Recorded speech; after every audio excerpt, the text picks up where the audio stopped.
to another Big Bad Review. I'm Cam with Big Bad Beetleborgs and Stronger Than Before, Zeo Rewatch Podcast. Today we're going to do something a little bit different. I don't have anything new in just yet to do a review of, so I thought I'd kind of do a slightly more relaxed, little more haphazard review, I guess. Not really a review, more of a video. Just kind of showcasing my collection as it stands. I've had a couple people ask on Instagram and on here on YouTube about my Beetleborgs collection and what other things I collect and all that kind of jazz. So I'm just kind of going to give you guys a little bit of a tour of really mostly this kind of corner of my room. This is where most of my stuff is crammed and put up and decorated. The rest of my room's kind of a mess. So yeah, we're just going to stick to this side of the office for now. But yeah, I just wanted to go through and kind of showcase a little bit of what I've got going on, and then we're going to hone in and focus on a couple specific items that I don't see a lot of people talk about in the review format. I'm sure people have done reviews, but I think it's probably been a few years since most people have touched on them, so yeah, we'll just kind of do a little pan around. Pardon the super bright window. My blinds are, or my curtain is not helpful for blocking out the sun. But I figured let's go ahead and just kind of start with one of the weirder, fun things that I've got, which is this inflatable Rettle, or the Red Stinger, or Red Striker Borg. Sorry, from Big Bad Beetleborgs. This is from Japan. It's from B-Fighter, from Juku B-Fighter. And I think I found it on... Ooh, I don't even know. It wasn't eBay. I think it might have been I think it was somebody on Facebook shot me a message or posted on one of the groups saying that they had a handful of different Japanese Metal Heroes inflatable characters like that, and I have had it since this is like one of the first things I got when we started the podcast. Kind of like a pseudo mascot type thing. It's always been in the recording room or space anywhere that we've set up in my previous house and in this one. But yeah, just a little bit of like a promotional mascot thing. It actually looks like something that may have been like a crane toy or at like a carnival maybe. It's hanging on that rod by a little elastic band that's attached to the back of it, and it blows up like a beach ball, in really good shape. It had not been inflated when I got it, and I think I've inflated it twice since I've owned it in the 4 or 5 years now since we started the pod, and it pretty much stays up there and stays fine. And I usually try to move it out of the way of the window, but I wanted to make sure that all my pictures and everything were unobscured for y'all. What's next?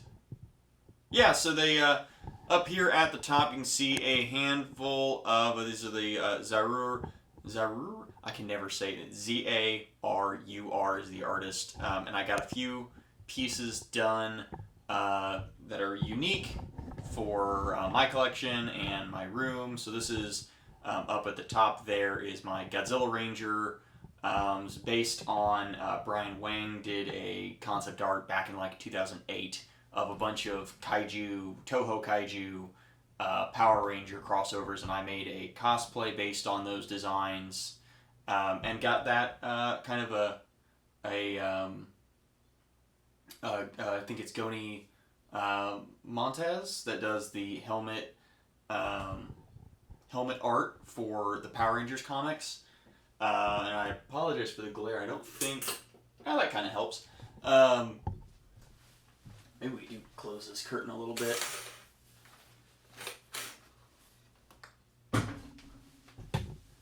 Yeah, that helps a little bit too. Cool. Yeah, so I've got a Godzilla Ranger helmet holding costume, or print up there. And then a Zeo green helmet down right below that. Right next to the Zeo Green. That's just my third place award from the TFCon cosplay contest last year for my punk rock bombshell Insecticon cosplay that I did. It was the human former division.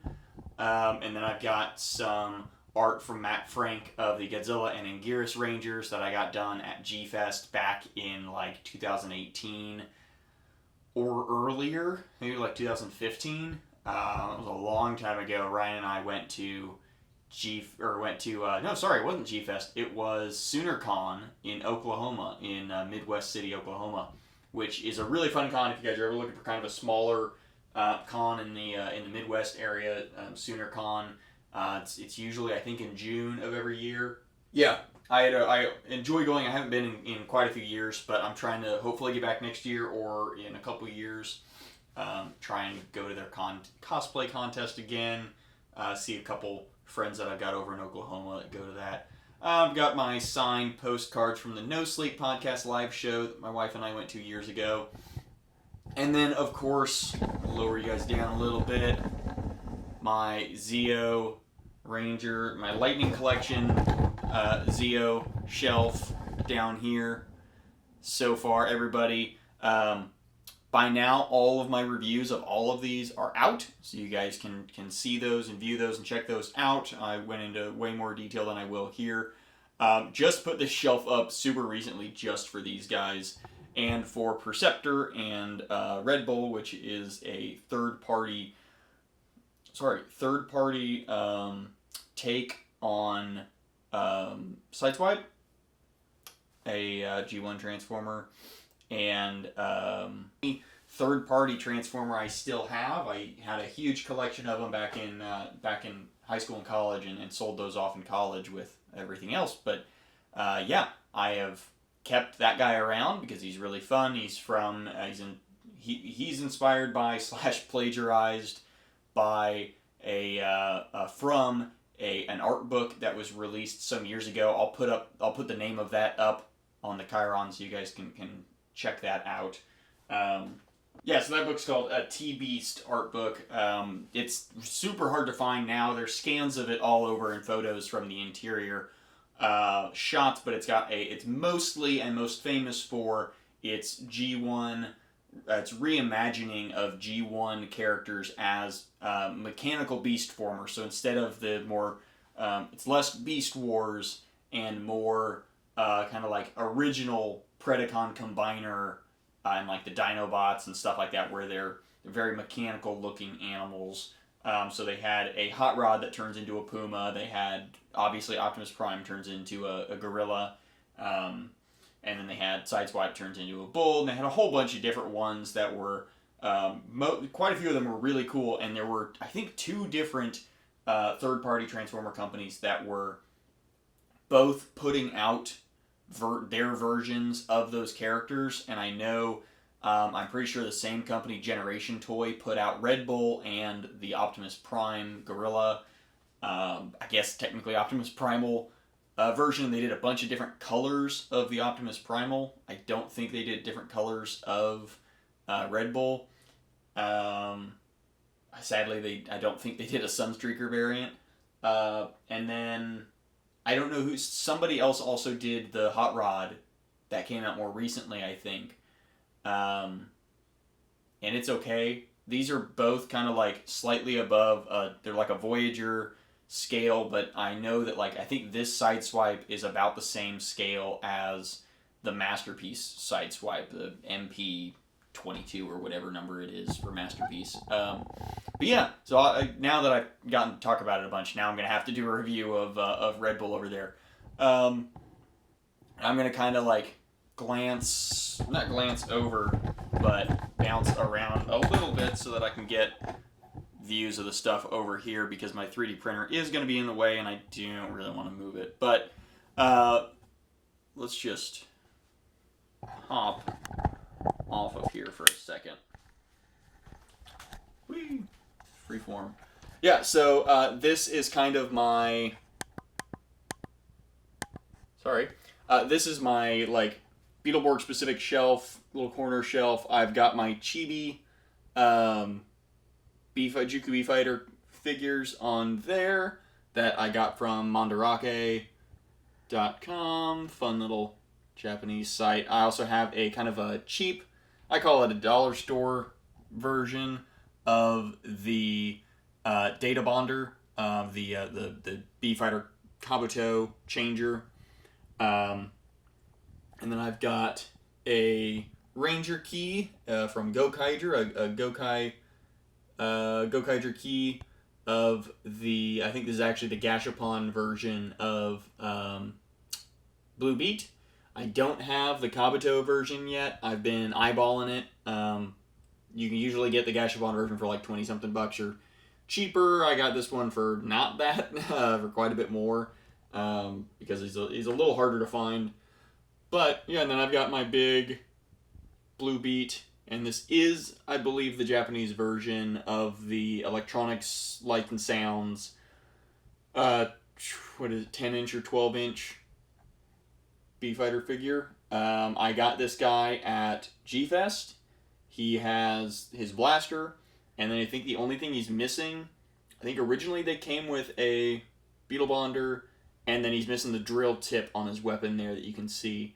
And yeah, that's kind of all that he's missing for the most part. And we go down here through the 3D printer. That's my lower shelf, which has all of my Beetle Bonders. You guys have seen all of those in my Beetle Bonder review video that I did. I showcased all of those. I also have a little Blue Beat patch that I need to put on a jacket still. Yeah, I haven't done that yet. This is my 3D printer. It's just an Ender 3 Pro. I'm currently working on a custom gun tank that is actually going to be a Massey Ferguson tractor Gundam. I did a John Deere Gundam years ago, and yeah, I decided I needed to do a Massey Ferguson one, and what better for a big ag vehicle than a gun tank. So I've been working on that. It's about ready to start getting painted eventually. I always stumble on that end of it. But let's see what else we got in this corner over here. So we've got my, zoom in a little bit, we have my screen used prop comic over here, which I will also bring down. I'm not going to take it out of the frame just because that's a bear, but I will showcase it a little bit more here in a second. But yeah, that is my screen use prop comic. Inside, I believe, is just like a 90s Batman comic. Okay, I got cut off there a little bit, had some SD card problems. But anyway, yeah, Beetleborgs prop comic, which, like I said, I'll talk about here in a second in a little bit better detail and give you guys a closer look at it, hopefully. Inside is, yeah, just like a cheap 90s Batman comic. I think that was pretty much the case for all of them that anyone has. Let's see, where was I? Yeah, I've got the masks up there. I think I talked about those from Mandarake. Our Beetle Bros Halloween special spectacular with the zombified Beetleborgs and Flabber. That was, of course, from when we, with TJ at the very beginning of our stint with Project Louder, sat down and watched a Dawn of the Dead, which, you know, as a Pittsburgh native, TJ is always super into and was really fun. Let's see, we've got our Christmas card down there. Some of you may have those in your own collection. We may put out another Christmas card sometime soon, not sure. I might do something for Stronger Than Before. Moving on up to here, I got more Matt Frank art. This is one of my favorites. This is the Rodan. I think I got this at G-Fest in Chicago some years ago. It is signed.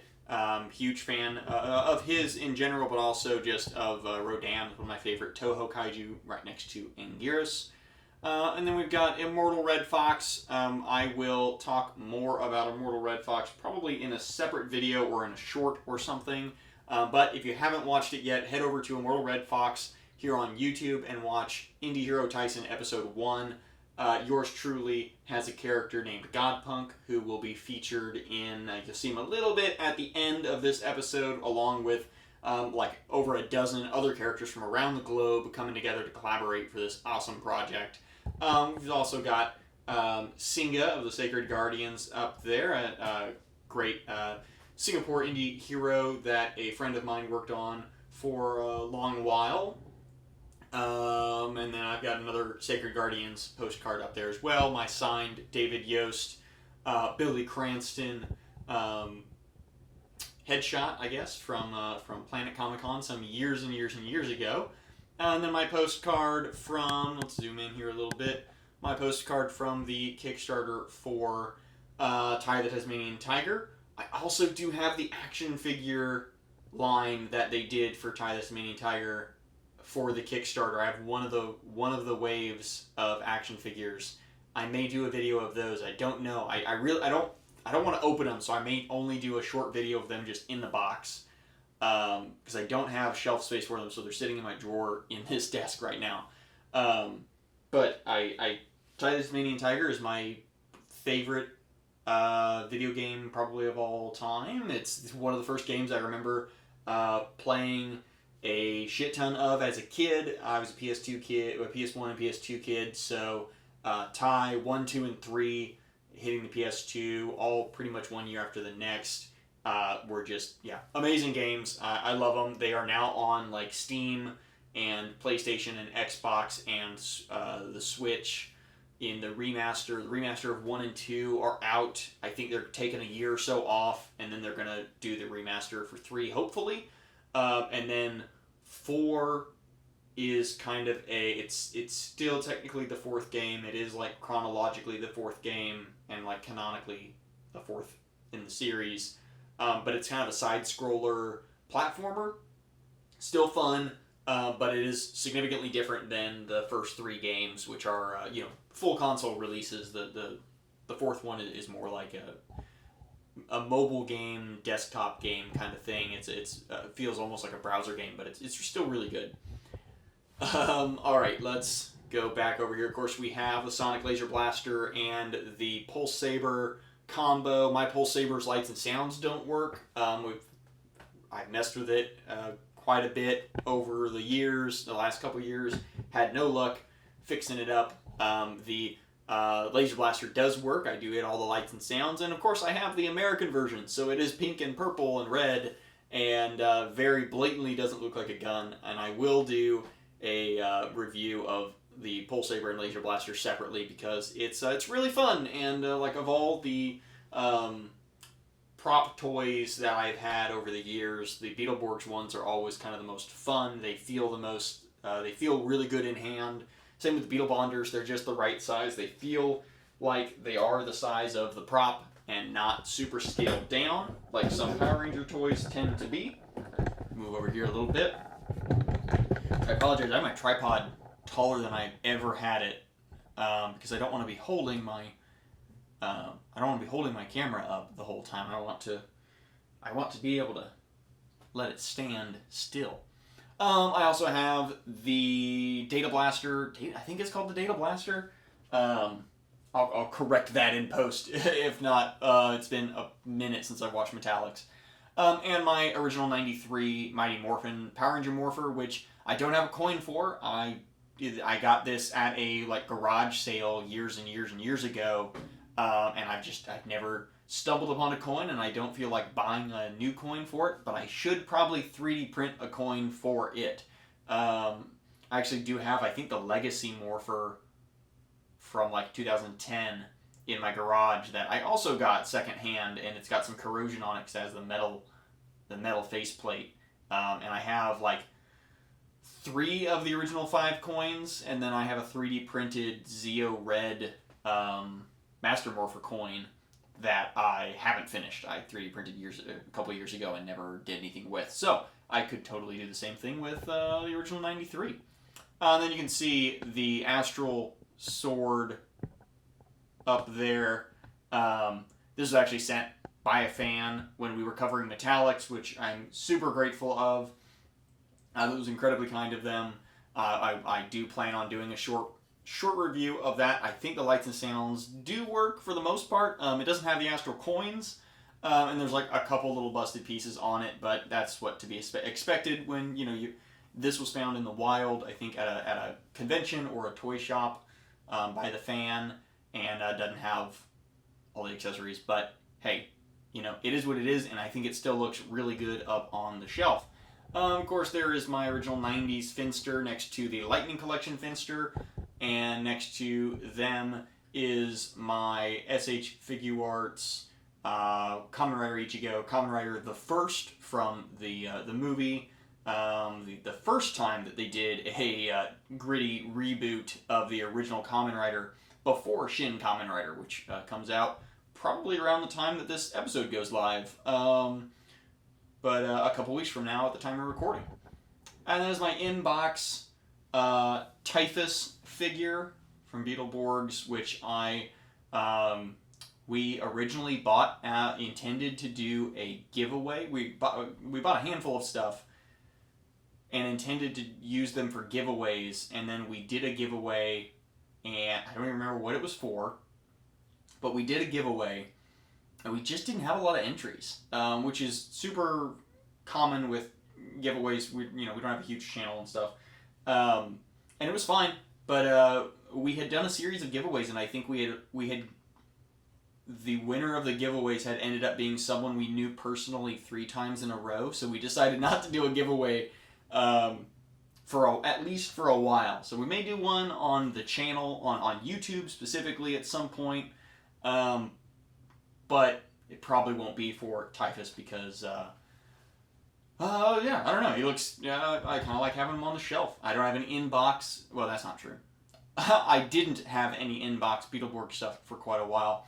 And then you can barely see it next to Typhus. On the shelf is my little stack of Beetleborgs trading cards, which I know I've scanned, but I don't know if we ever uploaded those to Project Louder. That may be something that I need to do here soon, because those are super interesting, and I just have a handful of them. There are more out there. There's quite a few on eBay still if you're looking for, there's on Mandarake, there's a lot of the Japanese B-Fighter versions. The B-Fighter had their own trading cards.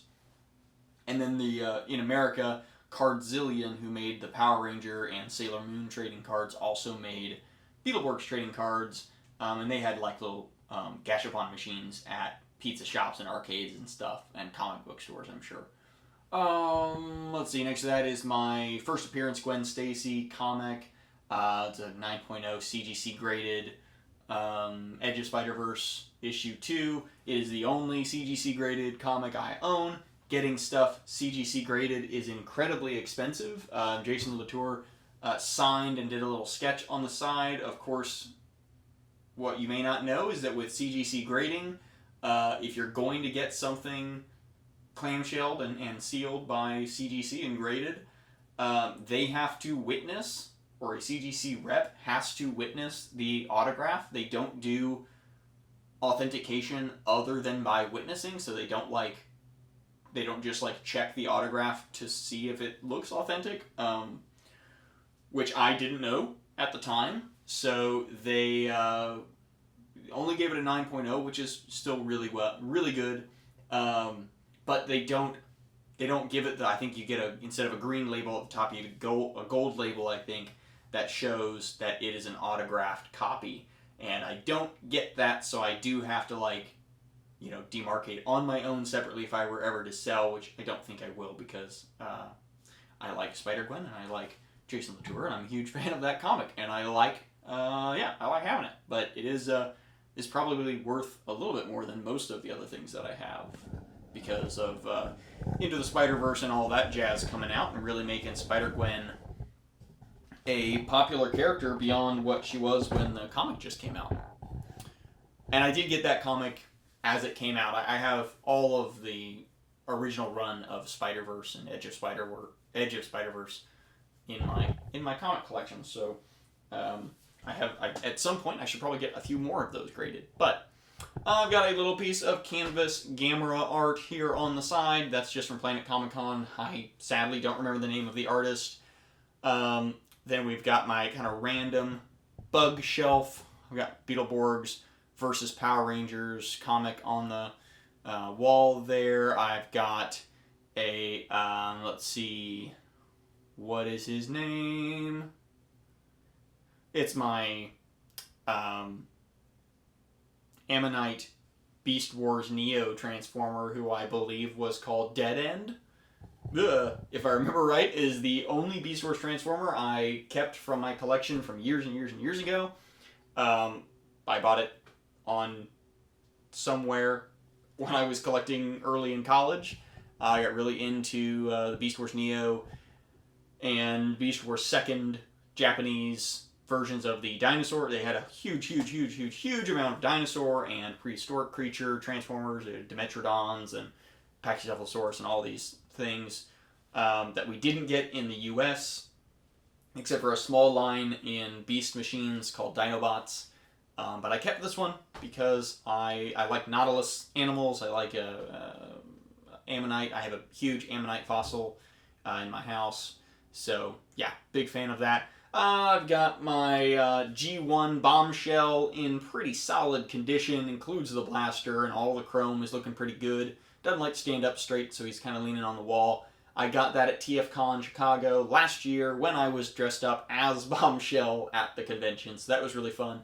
Realized they didn't have any Bombshell figures anymore, so I needed at least the G1 version. And if Legacy releases one, if Hasbro releases a Legacy version here soon, because they just released, they've released Shrapnel and Kickback already, so, or Shrapnel's on the way. I think Kickback's already been out for a while. So if they do, or when they do Bombshell, I will be getting Bombshell 100% for sure, because one of my favorite G1 Transformers. I have a little Beefighter Kabuto mug that is a kid-sized mug. It's really cute. I love it. I use it to store the little Beefighter figures that go into the Bee Commander, the Beetleborgs. And then, of course, I have my, you can barely see them, but I have my little miniature Ranger figures from the Astro Mega ship, the Zap Astro Megazord. And then next to that, my two Cicada Transformers. Cicadas are one of my favorite creatures. My Indie Toku character Godpunk is based on cicadas. So I've got Venom, who is the G1 Deluxe Insecticon. He's a Decepticon, turns into a cicada. And then I have Cicadacon, who is a Predacon and was part of the Tripredacus Council Combiner, combined with, I think like a lobster crawdad looking thing. And God, I don't even remember what else. It's two bugs. I think like a stag beetle or a rhinoceros beetle. I don't remember their names. I know Cicadacon's obviously an original character, an original figure, but if either of those guys got re-released in any way, shape, or form, I would also be buying them. And then kind of the last thing before I get more specific and start looking at individual things a little bit closer today is my tripod went off balance here. Weird. Is this little shelf here where we've got, again, another generous gift from a viewer from a couple years ago. Actually, I believe the same viewer that sent us the DVD pack of all 4 DVDs for the 2 seasons of Beetleborgs and Metallics. The Flabber and the Hillhurst Monsters playset. Really nice set. The box is in pretty solid condition. They are still brand new in the box. I really don't plan on opening them, but I might at some point and do a little review of them just because that would be pretty fun, and they fit back into the box pretty easily. They just have one little tie you might be able to see. You have one twist tie wrapped around the waist of each of them. Yeah, it's a really fun set. It's got, it's from Metallics, so it has Little Ghoul, Mums, Fangula, Flabber, Frankenbeans, and Wolfgang. Fun fact, these are the same figures that were included in the Hillhurst Mansion playset. So if you got the Hillhurst Mansion playset, you, I believe, would get all of these figures as well, or at least most of them. I think Flabber and Fangula were always included with that set, if not all of the monsters.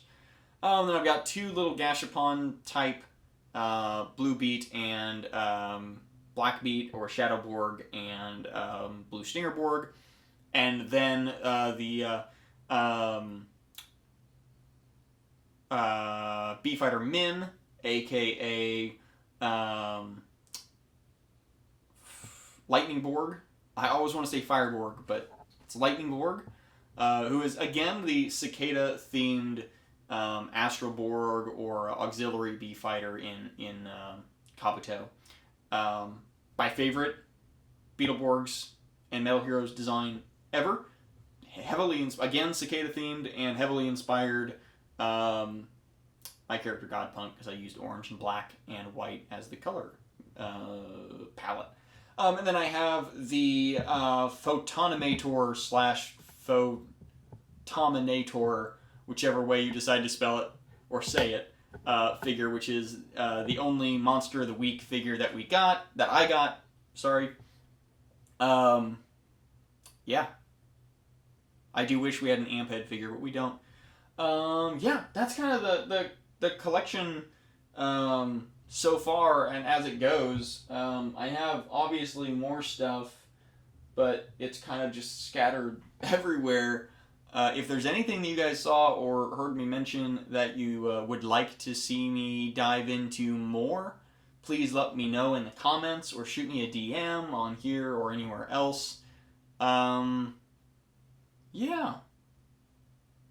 That's pretty much it. But yeah, I will shoot back in and jump back for some more specific reviews of specific things that I've got. I think I'll do probably a video just going through some of the chibi figures and things like that, and I'll do a short video showcasing the prop comic, just so that everybody can get a better look at that, because I've done it on Instagram in the past when I got all that stuff, but I haven't done it in a while. So I'm gonna make my camera settle out here.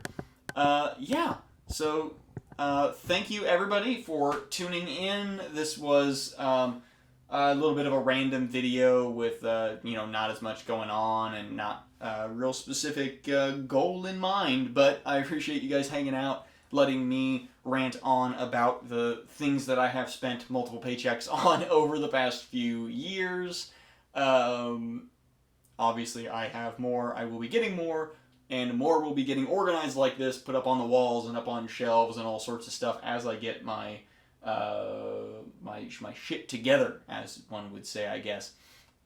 Yeah, so really appreciate it. Be sure to like and subscribe, leave comments, all that jazz. Hit the little bell notification if you would like to see more from this channel when it gets posted. Of course, you can follow us at Big Bad Beetlebros on Instagram and Facebook, Beetleborgs Pod on Twitter. You can follow Stronger Than Before Podcast on Instagram and Facebook and Twitter. And you can also check us out at projectlouder.net. You'll find the Big Bad Beetleborgs podcast, all of our scans of the Metallics versus Turbo comic, of the art book, the series Bible, if you will, of the first season of Beetleborgs, and quite a few other things that we've talked about, some blog posts and things like that. And of course, for Stronger Than Before, you find all of our episodes. We are just about to post the episode covering the 30th anniversary special, Once and Always, which TJ and I absolutely adored, and it was a great time. If you haven't seen it on YouTube yet, look up Power Rangers Once and Always. It's really fun.